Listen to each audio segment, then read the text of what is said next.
So what do you do if you want to be a math pro? What do you do if you want to become good at math? Well, first of all, if you don't want to be good at math, I really want to encourage you to take a step back and repurpose in your heart to desire to be good at it. Because math is gettable. I call it, it's a gettable subject. It has a high gettability index. So do not lose heart, even if you've had a hard time in the past. And why don't you, let's just do a quick recap of what it takes to be good at math.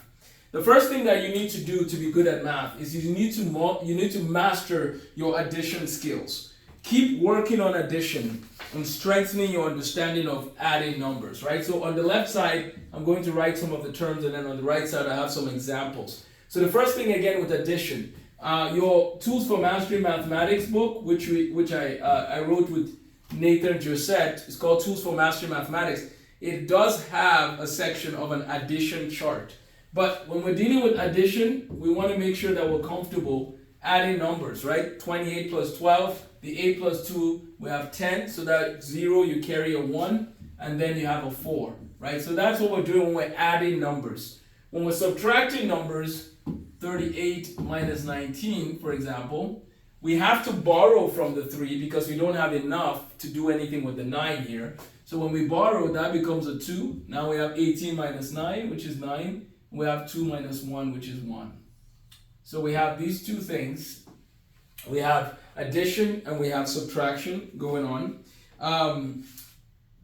So addition and subtraction are very important as the base for the work that you need to do. So let's put that as the base.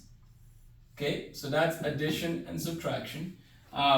Also, as part of the base, I would put multiplication and division. So what do you need to do now, no matter what grade level, whether you're in 5th grade, 6th grade, 7th grade, if you want to be good at math, which should be a goal of yours, right? Because math is everywhere. It's in everything. Almost every profession will require you to know some level of math. So what you want to do is make sure you're working on your addition and your subtraction regularly. If you need to use Khan Academy to do that, that's fine. But really take ownership of your learning. Work on the arithmetic, the addition and the subtraction. Very important.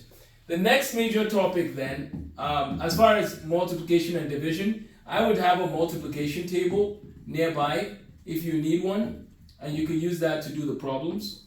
So that's something you can use as you work through problems. The next major category is place value.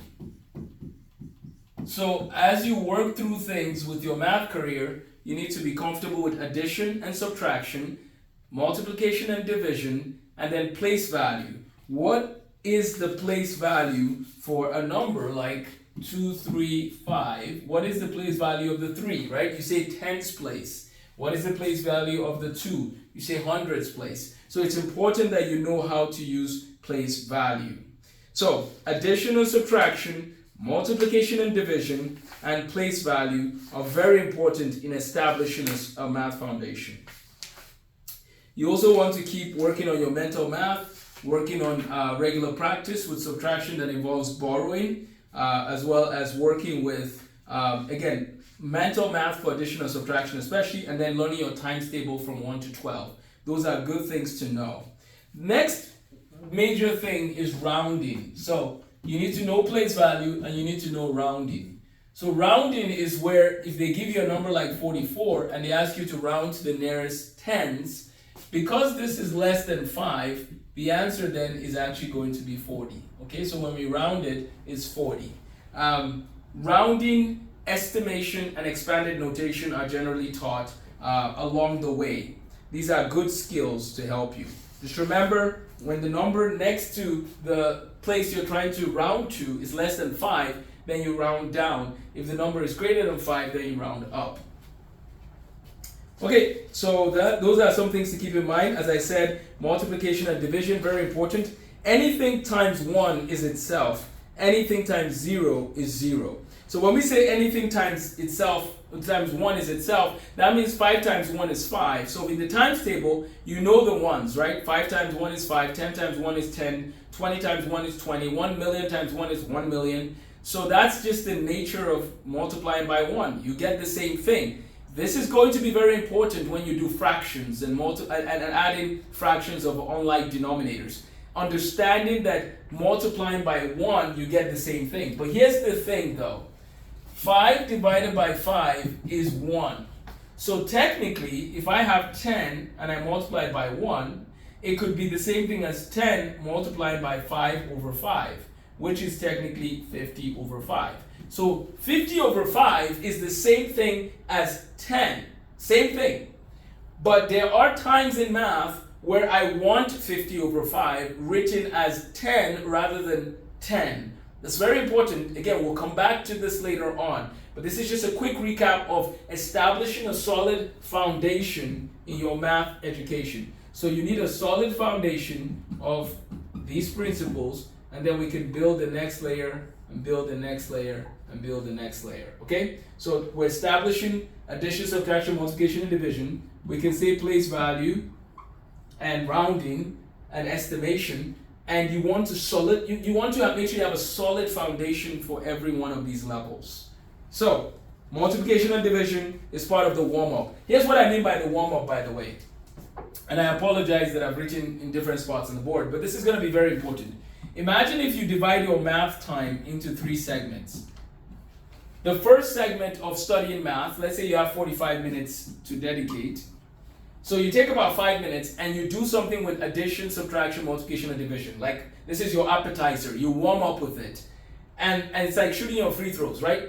Then you move into your meal. Your meal could be learning about prime factorization or order of operations. That's what you do with your meal.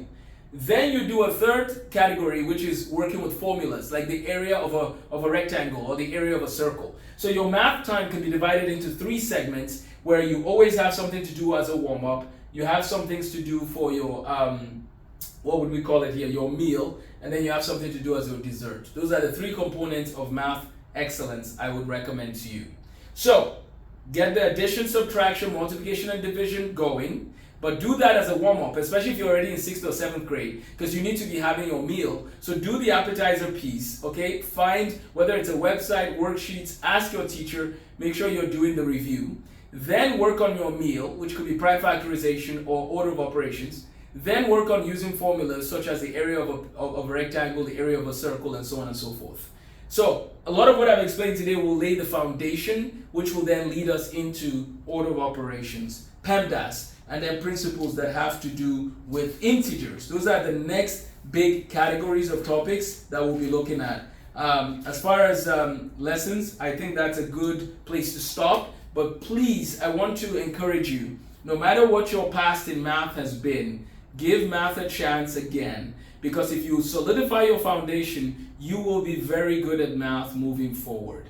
I hope this was helpful. We're here to help you. We're going to start doing more after-school tutoring from 3 to 5 p.m. Central Time. So please stay and ask questions or tune in through Zoom. Make sure you email us and then call through Zoom. Whether you're in 4th grade or you're in 12th grade, we can help you with your math. Just give us a call or send an email, amostarfa1@gmail.com, amostarfa1@gmail.com. And if you keep working hard, someday you might become the next best mathematician, best engineer, or whatever it might be. But ultimately, the goal is I want you to enjoy the process of learning math and then use it as a tool to encourage others. Take care and God bless.